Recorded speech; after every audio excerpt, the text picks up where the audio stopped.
नमस्कार साथियों, आशा करता हूँ आप लोग ठीक ठाक से होंगे। और मेरे पिछले वाले वीडियो जो पैलियोलिथिक क्लास पे था यानी पूरा पाषाण काल पे, जिसे मैंने लगभग 8 पार्ट में छोटे छोटे टुकड़े में करके बनाया था आप लोगों के लिए, उसे आप लोगों ने ज़रूर देख लिया होगा। और उसके आगे का क्लास मेसोलिथिक पर है।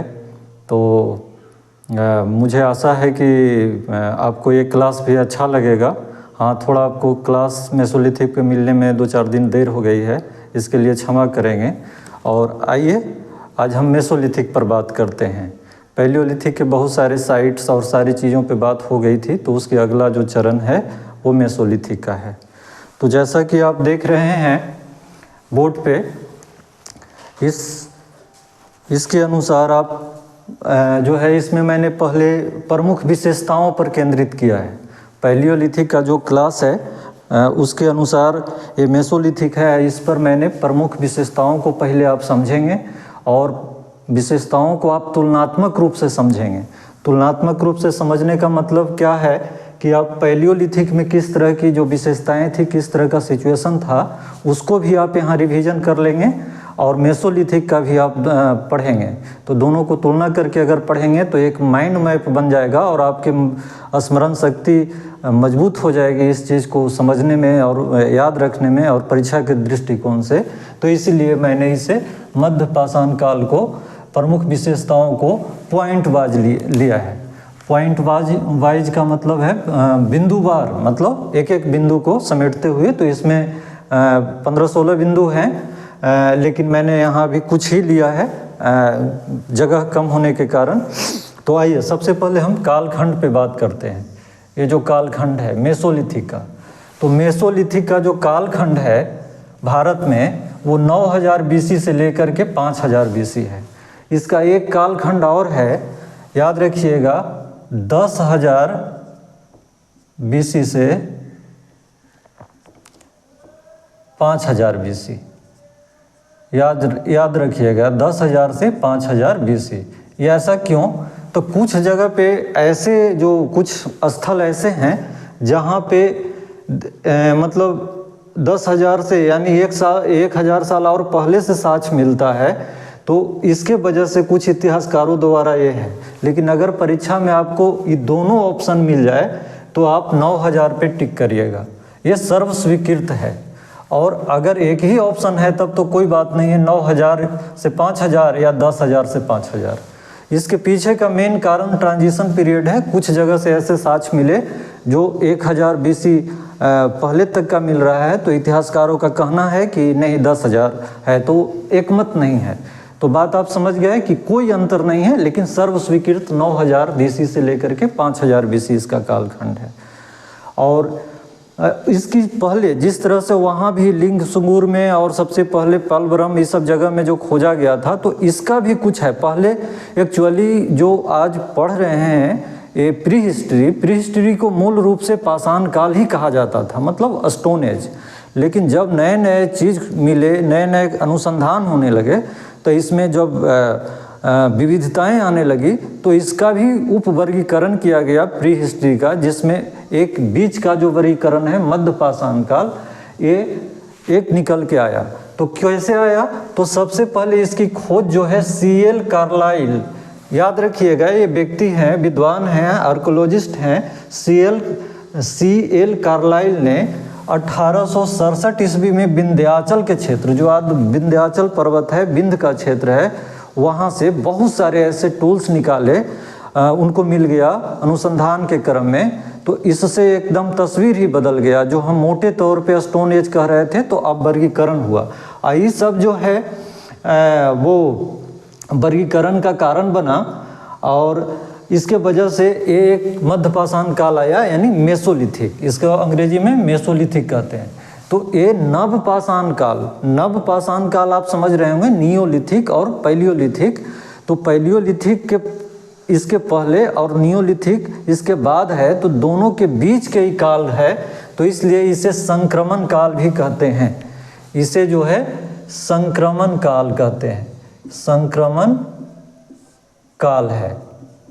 इसका मतलब ट्रांजिशन पीरियड है, यानी ये दोनों को, यानी पैलियोलिथिक और नियोलिथिक के बीच के गैप को जोड़ने वाला ये काल है, लगभग 5000 साल या 4000 साल। यानी इसका मतलब ये हुआ कि पैलियोलिथिक से जब मानव अपने प्रगति कर रहा है धीरे धीरे सनय सनय, तो इस काल में भी कुछ ऐसी प्रगति हो रही है जो पैलियोलिथिक का लक्षण दिख रहा है भी और नियोलिथिक का भी दिख रहा है, लेकिन पूरी तरह से न नियोलिथिक है न पूरी तरह से पैलियोलिथिक है। तो इसी तरह के दौर को संक्रमण काल कहते हैं, यानी ट्रांजिशन पीरियड की, मतलब बदलाव हो रहा है, नए तत्व भी जुड़ रहे हैं और पुराने का भी बरकरार है। तो इसमें दो बातें आ गई कालखंड में, एक 9000 BC से लेकर के 5000 BC सर्व स्वीकृत, और दूसरा बात आ गई कि इसमें जो है खोज किसने किया, तो CL कार्लाइल ने 1867 में, अगर व्यक्ति विशेष पूछता है तो। और यहाँ से बहुत सारे विंध्याचल क्षेत्र से इन्होंने खोज निकाला, तो इससे इस दौर को मध्यपाषाण काल कहा गया। तो अब इसके कालखंड और नामकरण ये सब सारी बातें आपको समझ में आ गई होगी, ठीक है। अब आइए, अब इसके दूसरे बिंदु पर आते हैं।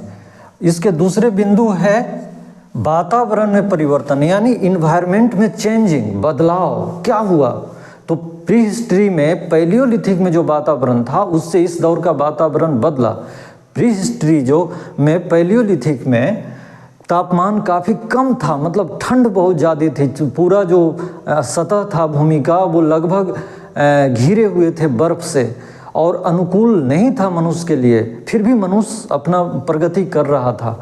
लेकिन इस दौर में सबसे बड़ी बात हुई कि तापमान में वृद्धि हुई, आज की तरह नॉर्मल हो गया।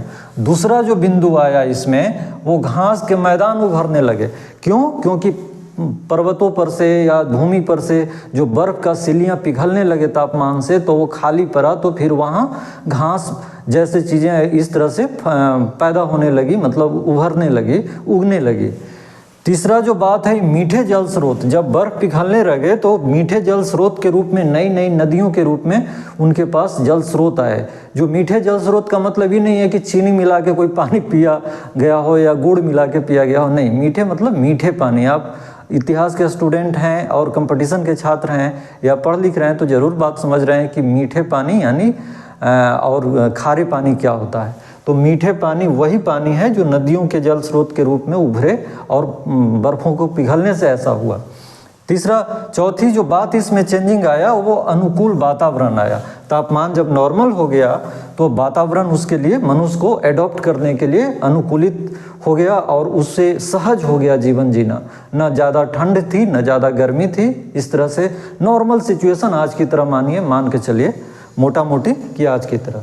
तो आप इस पॉइंट को आप क्लियर हो गया तुलनात्मक रूप से कि पहले स्थिति बुरा था, काफ़ी प्रतिकूल थी। इसके बाद ये चारों बिंदु जब आए परिवर्तन हुआ तो ये चार बिंदु पर मोटे तौर पे परिवर्तन हुए। अब फिर आ जाएं अगले बिंदु 3 पे, यानी पॉइंट 3 पे कि क्या मानव आश्रय में बदलाव हुआ।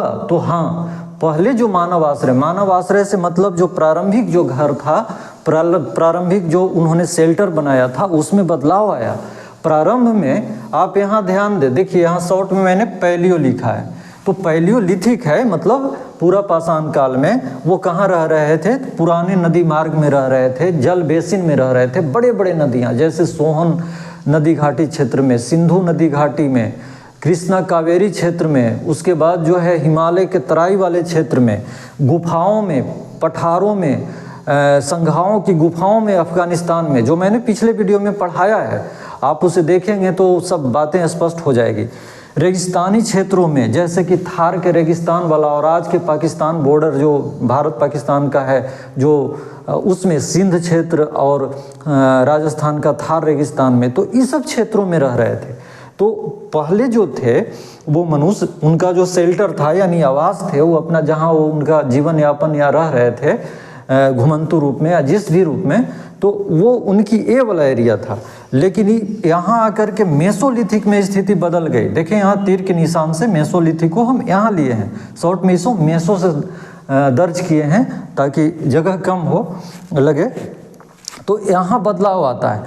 ये पहाड़ी गुफाओं ये सब में तो है ही, यानी पहाड़ी क्षेत्र में यहाँ भी हैं, पठारी क्षेत्र में, पहाड़ी क्षेत्र में भी है। लेकिन यहाँ एक परिवर्तन बहुत बड़ा हुआ कि ये मैदानी क्षेत्र में विस्तार हुआ, यानी गंगा के मैदान, सिंधु के मैदान, उसके बाद जो कहिए कि गोदावरी कृष्णा के मैदानी क्षेत्र, पहले नदियों के तट के किनारे थे, अब वो मैदानी क्षेत्र थे।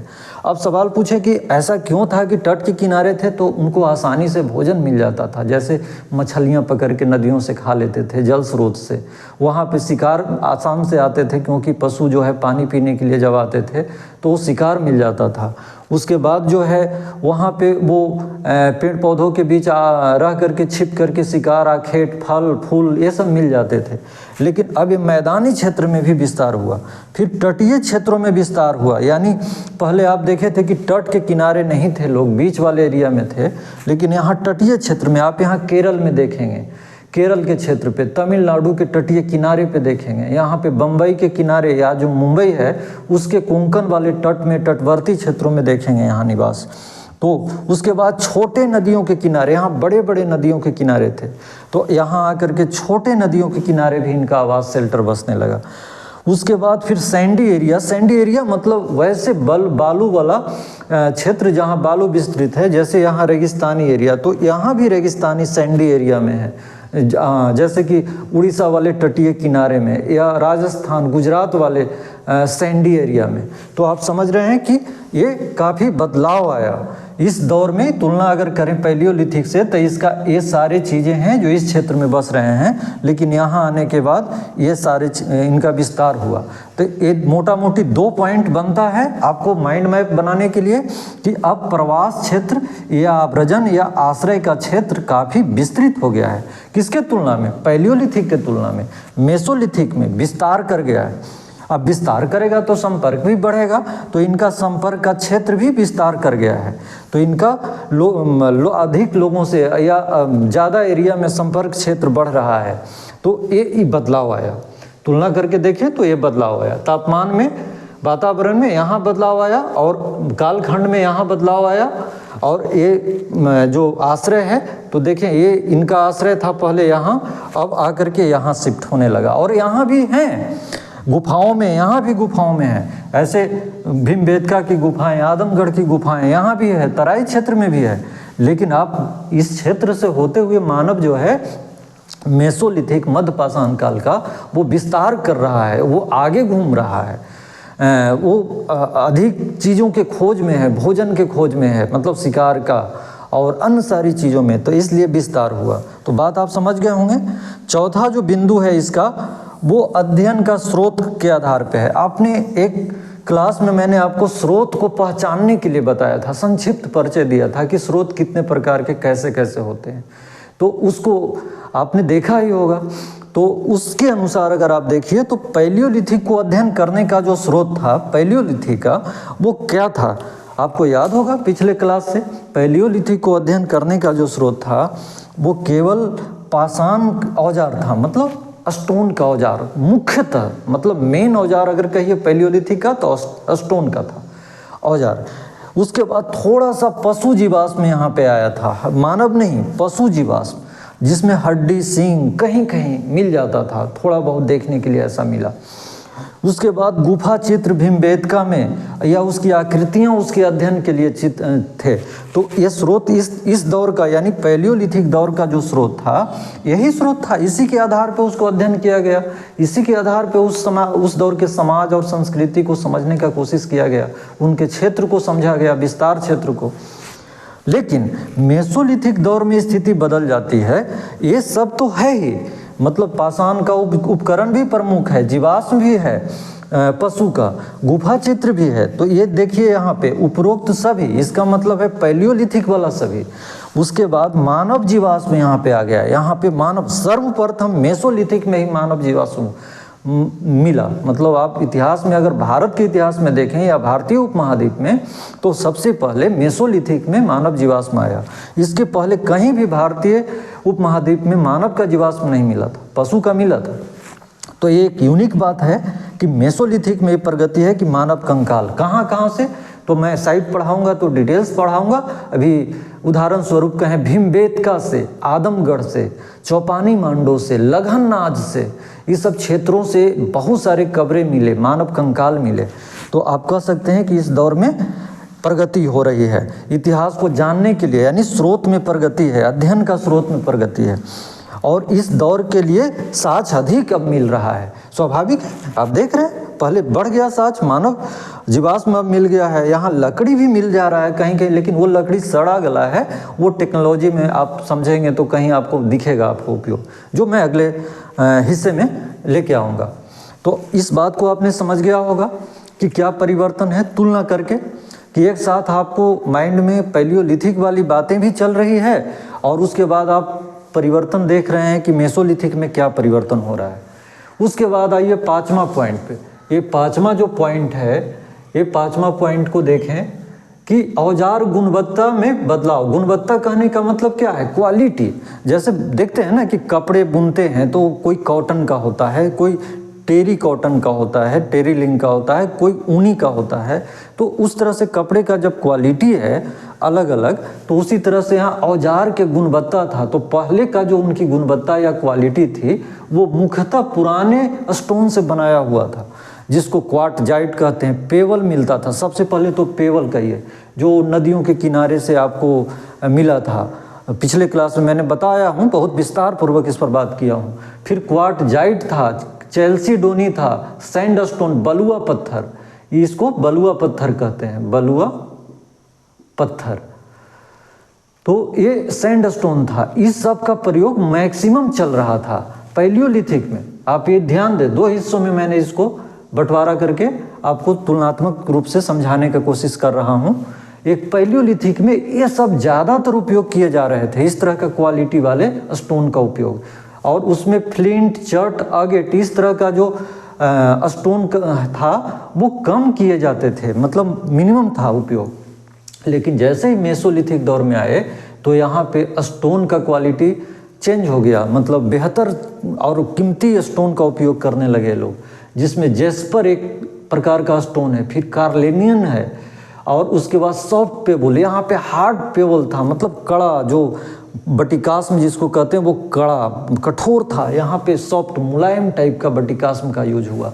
फिर ये जो फ्लिंट, चर्ट, अगेट है, यहाँ का अधिकतम प्रयोग करने लगे। यहाँ कम थे, यहाँ ज़्यादा करने लगे। और क्वार्टजाइट, चैल्सीडोनी, ऐसा नहीं है कि ये ख़त्म हो गया, ये चलते रहा, लेकिन इसकी संख्या कमते गई, प्रयोग इसका कमते चला गया। तो ये अंतर आया यहाँ पे औजार गुणवत्ता और क्वालिटी में। अब छठा जो पॉइंट है, आप ये देखें कि ये छठा पॉइंट, अब यहाँ पैलियोलिथिक, आप ध्यान दें कि पैलियोलिथिक में किस प्रकार के औजार प्रकार में, प्रकार मतलब टाइप, साइज, आकार, उसका प्रकार, ये सब जो है, तो यहाँ किस प्रकार के थे?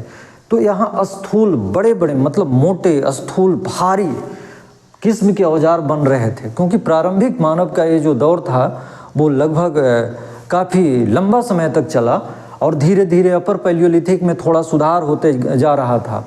लेकिन यहाँ कहें मोटे तौर पे अगर कहें समान रूप से तो स्थूल और भारी थे। उसके बाद ये पेबल और हैंडेक्स जैसे क्लीवर, चॉपर, स्क्रैपर, डिस्क्वायर्ड, फ्लेक, कोर, इस टाइप के औजार थे यहाँ पे। टूल्स, औजार कहने का मतलब इस दौर के मानव द्वारा प्रयोग किया गया टूल्स, जो अपने जीवन में प्रयोग कर रहा था, शिकार के लिए, कुछ चीज़ों को काटने, पीटने, कूटने के लिए। तो इस टाइप के इनके औजार थे। लेकिन मेसोलिथिक दौर में आकर के स्थिति बदल गई। मेसोलिथिक दौर में ये सब चीज़ें चली, लेकिन चलते रही, ऐसा नहीं है कि बंद हो गया। इसकी जो उपयोगिता है वो कमते जा रही है धीरे धीरे। और यहाँ एक नए तरह का, नए प्रकार का यहाँ औजार हो रहा है। तो इस दौर का औजार क्या है? सूक्ष्म है, माइक्रो लेवल का, मतलब छोटे छोटे है। ये हल्का औजार है, हल्का है, इसके तुलना में काफ़ी हल्का हो गया। इसके डिजाइन है ज्यामितीय टाइप के, यानी ज्यामितीय आकार के, जैसे त्रिभुज का जो आकार होता है, ट्रायंगल का शेप होता है, रेक्टेंगल का समलंब जैसा शेप होता है, लूनेट मतलब चंद्र, अर्ध चंद्र टाइप का जो होता है। तो इस टाइप का ज्यामितीय आकार के यहाँ औजार होने लगे। फिर यहाँ बैक्ड ब्लेड आने लगे। वहाँ ब्लेड था फलक, लेकिन द्विधारीय भी था, एक धारीय था, लेकिन यहाँ बैक ब्लेड मतलब एक धार वाले फलक, यानी एक तरफ से उसको, मतलब इस तरह से कोई औजार है तो इधर पकड़ने का है और इधर जो है फलक है, इधर धार है, इधर से पकड़ रहा है, लेकिन छोटे औजार है, कुछ कुरेदने के लिए, खरोचने के लिए। तो ये बैक ब्लेड टाइप के औजार है। फिर पॉइंट टाइप के, यानी नुकीला, इस तरह से नुकीला टाइप का, इस तरह से नुकीला टाइप का औजार आया, देखिए नुकीला है, इसको काट करके हटाया गया। ट्रायंगल शेप का आया, ये भी ट्रायंगल भी दिख रहा है आपको अगर इसको ऐसे कर दें तो। लूनेट अर्धचंद्र का, अर्धचंद्र का मतलब इस तरह का औजार आया, अर्धचंद्र का इस तरह, समझ रहे हैं, अर्धचंद्र का। ट्रेपेज टाइप, ट्रेपेज मतलब इसका इस तरह का ट्रेपेज टाइप का औजार आया। रेक्टेंगल समलम तो आप समझ ही रहे हैं, समलम का मतलब इस तरह से समलम, तो इस टाइप के औजार है। तो ये इस दौर में चेंज हुए। अब इस दौर के औजार का जो आकार है, साइज है, वो साइज 2 सेंटीमीटर से 8 सेंटीमीटर तक औसत है, कहीं कहीं तो आधे सेंटीमीटर का है, हाफ सेंटीमीटर का। तो 2 सेंटीमीटर से 8 सेंटीमीटर तक औसत है। और इसके एक विशेष नाम दिया गया इस दौर का, जिसको माइक्रोलिथ टूल्स कहते हैं, यानी सूक्ष्म पाषाणिक औजार। यानी मेसोलिथिक को सूक्ष्म पाषाणिक औजार के नाम से ही जाने जाते हैं। तो इसलिए ये परीक्षा में भी पूछते हैं कि मतलब मेसोलिथिक दौर, सूक्ष्म पाषाणिक औजार किस दौर के टूल्स हैं या औजार हैं। तो मेसोलिथिक पूरा पाषाण काल यानी पैलियोलिथिक या नियोलिथिक, तो नहीं, ये मेसोलिथिक का एक विशेष औजार है, सूक्ष्म पाषाण यानी माइक्रोलिथ। तो आपको समझ में आ रहा होगा कि अगर आपको किसी भी प्रकार का, जैसे गुफाओं से या कुछ भी चीज़ों से आपको मिल रहा है, कुछ प्रश्न अगर आ रहा है तो आप बना सकते हैं आसान से। इस दौर में भीमबेटका गुफाओं से अगर आप देखें तो भीमबेटका और अन्य क्षेत्रों में गुफाओं से आपको आदमगढ़, प्रतापगढ़, मिर्ज़ापुर पहाड़ी, ये सभी ऐसे क्षेत्र हैं जहाँ से गुफा पेंटिंग मिले, जो मैं पूरा स्थल के रूप में पढ़ाऊँगा। और पूरा एक राज्यवार में सूची भी दूंगा, और उसके बाद जो विशिष्ट होगा उसमें पूरा स्थल, उसके बारे में डिटेल्स बताएंगे। तो आप समझ रहे हैं कि इसमें मेन हिस्से जो है, मेन बातें इसमें क्या था, प्रमुख विशेषताओं को लिया गया। तो पहला विशेषता कालखंड पर आधार पे जो आप देखें कि कैसे खोज हुई और कहाँ से शुरुआत हुआ, क्यों कहते हैं। फिर वातावरण में परिवर्तन को आपने देखा तुलनात्मक रूप से अध्ययन करके पैलियोलिथिक से। फिर आपने मानव आश्रय में बदलाव को देखा इसमें। फिर अध्ययन का स्रोत में देखा कि इस दौर का जो स्रोत था पैलियोलिथिक का ये था, और मेसोलिथिक में मानव कंकाल भी मिलना शुरू हो गया। उसके बाद फिर औजार गुणवत्ता क्वालिटी में देखे कि इस दौर का जो औजार है इस प्रकार के स्टोन से बनाए जाते थे, क्वालिटी इस प्रकार के क्वालिटी के स्टोन से। और जब मेसोलिथिक में आए तो स्टोन का क्वालिटी चेंज हो गया और ये चलते रहे, लेकिन ज़्यादातर इस पर काम होने लगा। इस दौर के मानव इस तरह के क्वालिटी वाले स्टोन का उपयोग अपने औजार में करने लगे। औजार प्रकार में जब आए तो इसमें जब बदलाव हुआ तो पैलियोलिथिक में मोटा, भारी और ये सब था, लेकिन मेसोलिथिक में आकर के औजार उनके बहुत हल्के, सूक्ष्म हो गए और ये नए नए पत्थरों से बने और इनके साइज और आकार पर आ गए। फिर इनका एक विशिष्ट नाम जो है मेसोलिथिक का, जिसको माइक्रो लिथ एज कहते हैं। तो इस दौर पे यानी सूक्ष्म पाषाणिक औजार पे आ गए। तो आपने मेरे बात को समझ गया होगा शायद अधिकतम। और अगर कोई कठिनाई हुई होगी, अगर कोई नए छात्र होंगे या नए विद्यार्थी होंगे तो उनको अगर समझ में नहीं आ रही होगी तो प्लीज़ आप पीछे वाले मेरे वीडियो को देखेंगे तो आपको काफ़ी सारी बातें समझ में आ जाएगी, क्योंकि मैं एकदम फाउंडेशन कोर्स, बुनियादी स्तर से आपको पढ़ाने का कोशिश किया है, एक एक बात को समझा करके, और उससे पढ़ करके आप ज़रूर समझ जाएंगे। तो अगर आप नए हैं तो आप मेरे पिछले वाले वीडियो में जा करके करके उसे समझ सकते हैं। और अगर आप रेगुलर हमारे क्लास ले रहे हैं, पढ़ रहे हैं मेरे चैनल पे, तो आपको तो बात समझ में आ ही रही होगी। और इसके आगे शेष वाले हिस्से को मैं आपको सामने लाऊंगा। तो इसी के साथ मैं कहना चाहता हूं कि अगर मेरे वीडियो आपको अच्छा लगता है तो आप इसे लाइक सब्सक्राइब करें, सब्सक्राइब ज़रूर कर लें ताकि आपको नोटिफिकेशन भी मिले और मुझे आपके तरफ से मुझे उत्साह भी मिले इस काम को करने के लिए। और दूसरी बात है कि इससे अपना पढ़ाई में फ़ायदे उठाएं, लाभ उठाएं और इन्हें अन्य लोगों तक भी पहुंचाएं, शेयर करें। तो इसी के साथ मेरे वीडियो को देखने के लिए आपको ढेर सारा धन्यवाद, और मैं फिर आपसे मिलता हूं अगले क्लास में। Thank you.